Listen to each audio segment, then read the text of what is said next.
President Biden issues a new executive order to crack down on illegal crossings at the U.S. Mexico border. I'm moving past Republican obstruction and using the executive authorities available to me as president to do what I can on my own to address the border. Frankly, I would have preferred to address this issue through bipartisan legislation. The president's order will shut down the border if crossings stop 2,500 a day for 7 straight days. The president takes this action 5 months before the presidential election after refusing to do anything like this for 3 years as the border crisis spiraled out of control. Jen Psaki, his former press secretary, admits this is politically driven. But Michael, how much of this can doing this late and then blaming Republicans help him politically? Look, the narrative into immigration has mainly been dealt by the right with some ridiculous numbers.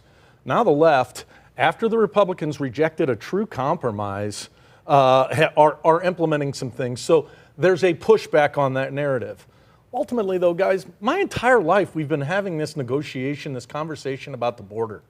And we got two sides that want to do something. Both of them came forward with something and we killed it for Donald Trump.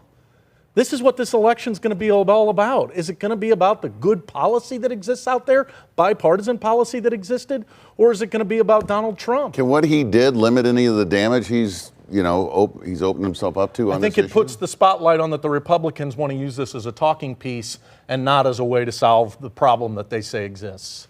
Is this a lose-lose situation for Joe Biden when it comes to the border? Biden's already lost the border issue. I mean, that's a fait accompli. The electorate's decided. They see there's a crisis. What Trump was able to do, he was largely able to do because of COVID. They were able to use that Title 42 exemption for health matters and have a stay in Mexico policy in place.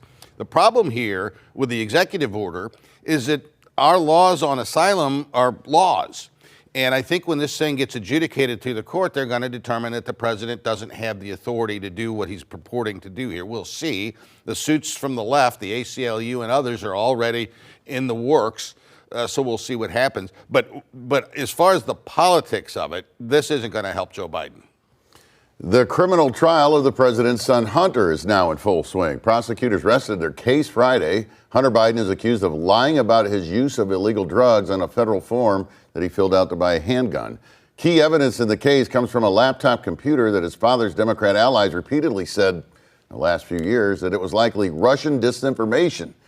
Even so, John, the same Justice Department that Republicans say is corrupt is actually prosecuting the son of the president, a Democrat. Yeah, and I mean, the statute seems pretty clear to me. You're not supposed to possess a firearm when you've got a drug problem. And the guy was a crackhead.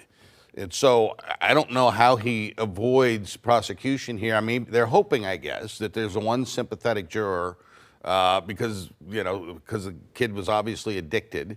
But just on the nuts and bolts of the law, I think he's guilty. The laptop is real. The president says he won't pardon his son if he's convicted. Is this an election issue? Oh, sure. Everything is an election issue. There's two encouraging things that came out of this. Number one is that we saw a president who said, hey, we're going to allow the law to go out at its normal pace, and I'm not going to interfere. And the second thing is Republicans are finally concerned about the sale of guns in this country. Still to come on Hancock and Kelley, our quote of the week is from Dr. Anthony Fauci, his walk back on social distancing during the COVID pandemic. And President Biden goes to France for the 80th D-Day anniversary, but the president of Ukraine stole the show.